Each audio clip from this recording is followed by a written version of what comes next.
So there I was, scrolling through videos. You know how it is. Just another lazy evening with nothing much to do. The endless stream of content, memes, and random clips was my usual escape from the mundane. And bam! This crazy trend smacked me right in the face. It was like the universe was daring me to step out of my comfort zone. People doing wild stuff looking like they were having a blast. They were laughing, cheering, and just living it up. It was contagious, their energy, their enthusiasm. And me? I'm all comfy on the couch, chips in one hand, phone in the other. My life felt like it was on pause while everyone else was hitting fast forward. Yeah, not exactly a picture of living my best life. I was stuck in a rut and I knew it. But change is hard, right? It's easier to stay in your bubble. Suddenly, an idea hit me. Why not try it? Just for a week. 7 days of something new, something different. What did I have to lose? 7 days of pushing my comfort zone, embracing the unknown, and maybe discovering a new side of myself. It was both thrilling and terrifying. Maybe even embarrassing myself a little, or a lot. But hey, isn't that part of the fun? The unexpected moments, the slip-ups, the laughter? Hey, at least it'll be a story to tell, right? Something to laugh about with friends, a memory to look back on. That night, I dove headfirst into the world of this crazy trend. I was determined to learn everything I could. Tutorials, blog posts, TikToks, you name it, I consumed it. I wanted to be prepared, to know what I was getting into.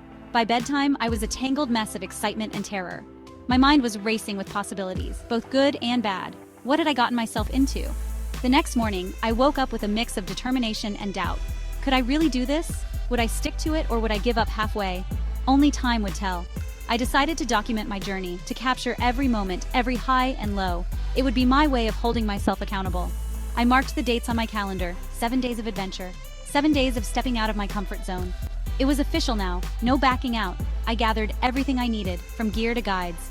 I was ready, or at least I hoped I was. With a deep breath and a determined heart, I took the first step. This was it, the beginning of my 7-day journey. What lay ahead was unknown, but I was ready to find out. Each day brought new challenges, new experiences. Some were exhilarating, others were downright scary. But with each passing day, I felt myself growing, changing. I kept a journal, jotting down my thoughts, my feelings. It was therapeutic, a way to process everything I was going through. And as I shared my experiences with friends, I realized I wasn't alone. They were inspired, curious, and some even joined me in my adventures. By the end of the week, I felt a sense of accomplishment, a pride in myself that I hadn't felt in a long time. I had done it. I had stepped out of my comfort zone and embraced the unknown. As I looked back at the photos and videos, I couldn't help but smile. What started as a crazy idea had turned into one of the best weeks of my life. So what did I get myself into? Something amazing, something life-changing, and I wouldn't have it any other way. Day 1 dawned bright and early, and I was ready-ish. The sun was peeking through the curtains, casting a warm glow over everything. I dragged myself out of bed, feeling a mix of excitement and apprehension. Today was the day I would dive headfirst into this new adventure, armed with nothing but my enthusiasm and a vague idea of what I was supposed to do. Armed with my newfound and slightly questionable knowledge, I flipped through the pages of the guidebook, trying to make sense of the instructions. The diagrams looked simple enough, but something about them just didn't sit right with me. I couldn't shake the feeling that I was missing something crucial. Nevertheless, I decided to give it a shot. I attempted my first foray into this crazy trend. With a deep breath, I gathered my supplies and set to work. My hands were shaking slightly, a mix of nerves and excitement coursing through me. I followed the steps as best as I could, but it quickly became apparent that I was in over my head. Let's just say it did not go as planned. My first attempt was a complete and utter failure. The end result looked nothing like the picture in the guidebook. I stared at my creation, feeling a mix of frustration and amusement.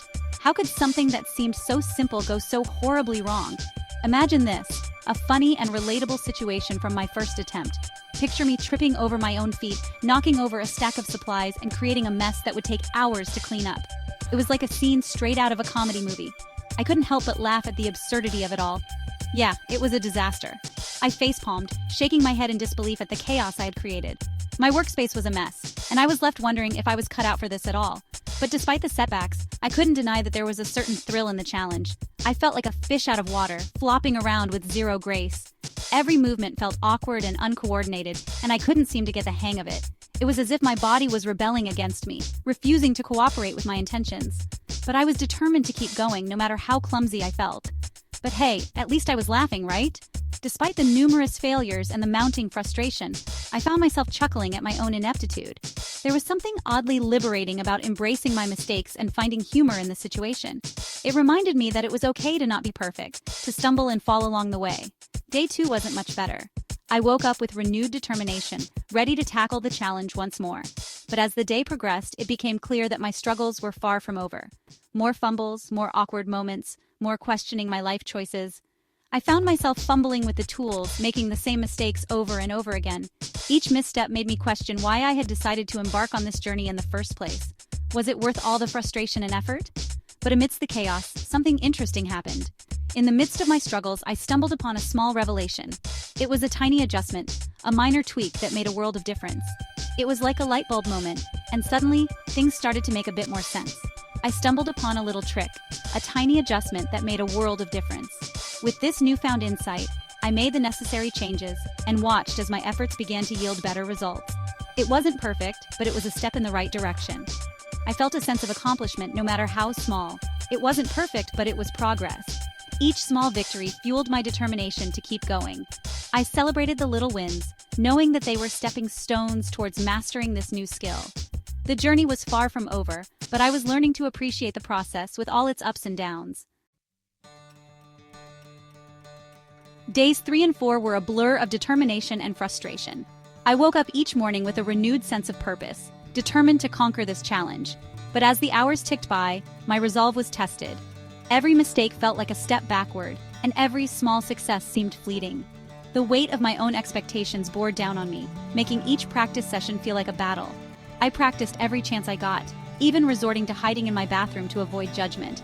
Don't judge, we've all been there. The bathroom became my sanctuary, a place where I could make mistakes without the fear of being watched. It was cramped and uncomfortable, but it was my safe space. I would spend hours in there repeating the same moves over and over, hoping that muscle memory would eventually kick in. The struggle was real, people. Each failed attempt felt like a personal defeat. I could feel the frustration building up inside me, threatening to spill over. There were moments when I questioned why I was even doing this. Was it worth all the stress and frustration? But then, I would remind myself of the end goal, the sense of accomplishment I would feel once I finally got it right. My patience wore thin.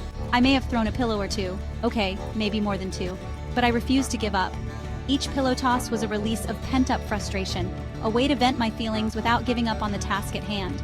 I took breaks when I needed to, allowing myself moments to breathe and regroup. But no matter how many times I felt like quitting, I always came back to it, driven by a stubborn determination to succeed. And then, just when I was about to wave the white flag, something magical happened. It was as if a switch had been flipped. Suddenly, the moves that had seemed impossible just moments before started to make sense. My body began to move with a rhythm and fluidity that I hadn't felt before. It was a breakthrough, a moment of clarity amidst the chaos. I nailed it. Okay, nailed it might be a slight exaggeration, but for the first time I felt a sense of accomplishment.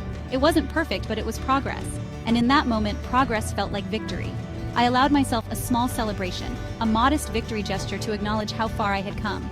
But for the first time, I actually felt like I was getting the hang of this crazy trend. With each practice session, my confidence grew. I started to believe in myself and my ability to master this challenge. The frustration was still there, but it was tempered by a newfound sense of hope and determination. It was a small victory, a flicker of hope in the darkness of my self-doubt. That flicker was enough to keep me going, to push me to keep trying even when things got tough. It reminded me that progress is possible, that even in the midst of struggle, there is always a glimmer of hope. And sometimes, that glimmer is all you need to keep moving forward. Fueled by my mini triumph, I entered day 5 with a newfound sense of confidence.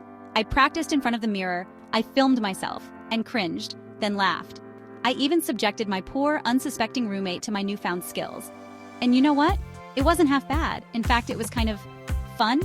Day 6 was all about refining my technique, pushing my boundaries, and embracing the weirdness of it all. I experimented with different variations, added my own personal flair, and even managed to impress myself a couple of times. Section 5, Day 7. The grand finale. Did I conquer the trend? Day 7 arrived, and it was showtime.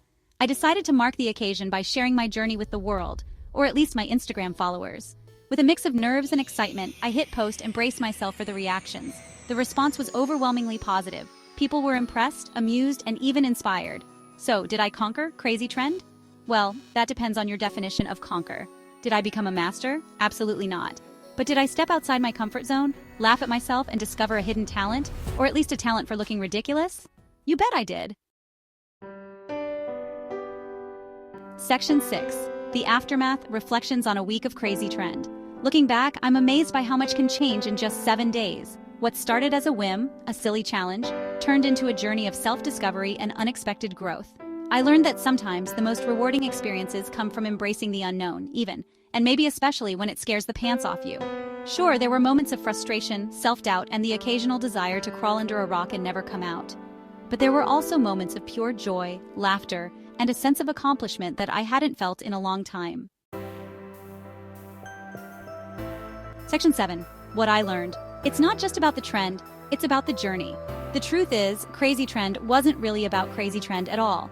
It was about challenging myself, pushing my limits, and proving that I'm capable of more than I think I am. It was about embracing the unknown, laughing at my mistakes, and celebrating the small victories along the way. It was about remembering that life is too short to take ourselves too seriously. Sometimes we just need to let loose, try something new, and see where the journey takes us. Who knows? We might even surprise ourselves.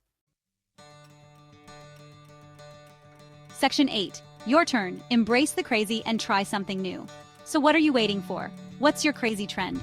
What have you always wanted to try but been too afraid to start? Life is calling, and it's time to answer with a resounding yes. Embrace the crazy, step outside your comfort zone, and see what amazing things you're capable of. You never know what you might discover.